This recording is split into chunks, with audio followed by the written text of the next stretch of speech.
Welcome to Miracles, Signs and Wonders. Today we want to dive into the miracle by the pool of Bethesda. Join me.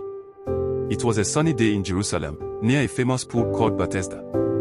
This pool was special because many people believed that its waters had healing powers. A beautiful 5-porch courtyard surrounded the pool, providing shade and shelter for the many sick and disabled people who gathered there. Among the crowd was a man who had been lame for 38 years. He couldn't walk or move around easily. Every day, he would crawl or be carried to the pool, hoping to be healed. But despite his efforts, he remained crippled. According to legend, an angel would periodically descend from heaven and stir the waters of the pool. Whoever entered the pool first after the stirring would be healed.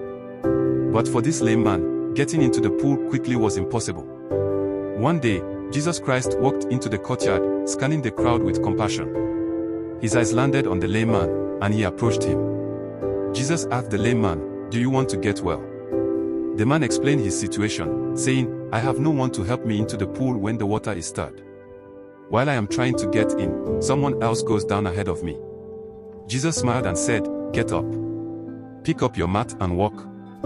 Instantly, the lame man felt a surge of strength and healing flow through his body. His legs, once weak and useless, now gained new life. With a burst of joy, the lame man sprang to his feet, picked up his mat, and began to walk. The crowd watched in awe as he took his first steps in 38 years. Tears of gratitude filled his eyes as he realized he was healed. The Jewish leaders, however, were not pleased. They criticized the man for carrying his mat on the Sabbath, a day of rest. But the man simply replied, "The man who made me well said, 'Pick up your mat and walk.'" Later, Jesus found the lame man in the temple and said, "You are well now, don't sin anymore." The man then realized that the one who healed him was the Messiah, Jesus Christ. This miracle showcased Jesus' power to heal and restore, not just physically, but also spiritually. It demonstrated his compassion and willingness to help those in need, regardless of their circumstances. God chooses each of us. He has revealed himself to us in the gift of faith and redeemed us in new life. Even when we feel alone in our sufferings, he has not forgotten us. He knows and loves us intimately and personally. We are his. We are not our miseries. We are children of God and heirs to his kingdom. We can persevere through the temptation to lose hope or despair.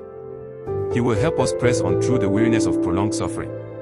Our Redeemer wants to refresh us by stirring the pools of our souls when we go to him in prayer. We all have our 38 years. Our painful seasons of life. These too, he can redeem. We cannot know that redemption if we do not keep faith and hope. Invite him to stir the waters, and believe in what he has in store for you. Just remember, God can perform miracles anytime for anyone and in whatever way he pleases. May his miracles never cease in our lives.